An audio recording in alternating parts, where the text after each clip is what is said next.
السلام علیکم ورحمت الله. استاذه خبر دی چې باجوړ، چترال او داسې چې کومې نورې علاقې دي، نو په دغه علاقو چې کومه دی د افغانستان پوسټ چې کومه دی هغې حملې شروع کړل دي او دوه طرفه چې کومه دی جوابي کاروایي شروع ده.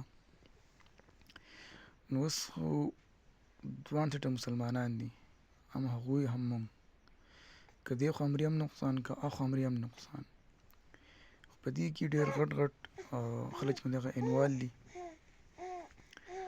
نو دا نقصان زموږ دواړو کې دی.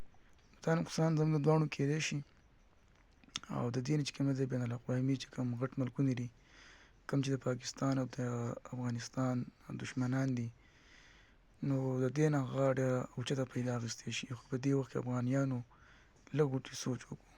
په تازه په ګرمینه کې دي ځان نه پوهېږي، خو لږ مخکې وروسته چې سوچ وکړي داسې نه چې بیا وروسته منګولې مروړې وخپوي. او پاکستانو له هم پکار دی چې زموږ هم مخالفین سیوا دي، هم دننه هم بهر. د ټول نه غټ دښمن په دې وخت کې زموږ چې کومه د انډیا ده.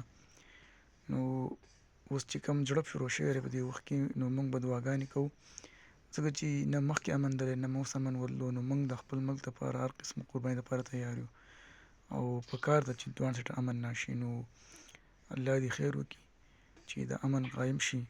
هغوی هم مسلمانان دي، موږ هم مسلمانان یو، نو نه ده پکار چې موږ په خپل منځ کې وجنګېږو. بقا موږ که افغانستان دی نو هغوی د خپل ملک دپاره او بقا موږ پاکستاني یو، موږ د خپل ملک دپاره هر قسم قربانۍ دپاره تیار یو. او موږ نه غواړو چې په موږ د یو ګاونډي هېواد حمله وکړي په پوځ باندې، زموږ په عوامو باندې. موږ د هغوی سخت مخالفت کوو. موږ بالکل د افغانستان طالبان په حمایت کې نه یو چې هغوی زموږ د پاکستان په خاوره باندې خپله حمله وکړي. لهذا موږ سخت مخالفت کوو او دا زما رایه ده چې موږ دا اجازه هغوی ته بالکل نه ورکوو چې هغوی دې راشي او پاکستاني فورسز دې حملې وکړي. که بالفرض امن غواړي نو هغوی دې خپل باډر محفوظ کړي چې دې خوا دهشتګردي نه کېږي.